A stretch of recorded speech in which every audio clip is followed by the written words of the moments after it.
আজি যেটো সময়ত উঠিছো লিখি দিব পাৰিম গুৱাহাটী 90% মানুহ এতিয়ালৈকে শুই উঠাই নাই তো হেল্ল এভৰিৱান কি খবৰ আশা কৰো সকলো ভালে আছে বাকি মানুহখিনিক লৈ একো মতলব নাই কিন্তু as a student 6 to 7 hours হোৱাৰ পিছত উঠি যোৱাটো ভাল আৰু তাতকে বেছি সময় শুই থকা কথাটো একো সেন্স নাথাকে সেইকাৰণে মই ৰাতিপুৱা সোনকালে উঠিয়ে লগে লগে জিমত গুচি গলো আৰু আজি ট্ৰেইন কৰিম শোল্ডাৰ গতিকে শোল্ডাৰ প্ৰেছৰ 3টা সেট সাইড লেটাৰেল ৰাইজৰ 3টা আৰু ফ্ৰন্ট লেটাৰেল ৰাইজৰ 3টা ফেস পুলৰ 3টা সেট 12টা ৰিপিটেশন আৰু একেদৰে পেক ফ্লাই ৰেয়াৰ ডেল্টৰ 3টা সেট আৰু আজি ট্ৰেইনিং সেশন কমপ্লিট আৰু আহিয়ে কণী আৰু সালাড খাইলো তাৰ পিছত লগে লগে গাটো ধুই প্ৰাৰ্থনা কৰি মই পঢ়াত বহিলো আৰু কালি কৈছিলো যে মই এটা নতুন প্লেনিং বনাব লাগিব বুলি প্লেনিংটো একদম সিম্পল যেনে ৰাতি ম্যাক্সিমাম 7 ঘণ্টা হুম 2 ঘণ্টা জিমত বডি ট্ৰেইন কৰিম উইথ ফুল অফ ডেডিকেশন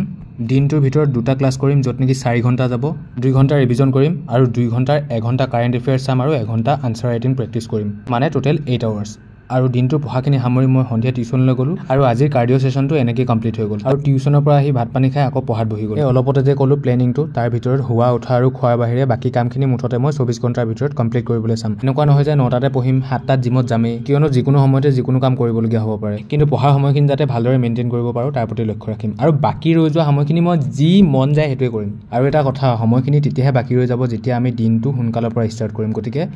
আজিৰ পৰা যাতে এখিনি ফলো কৰিব পাৰো ভগৱানে যাতে হেল্প কৰে তাকে আশা ৰাখিলো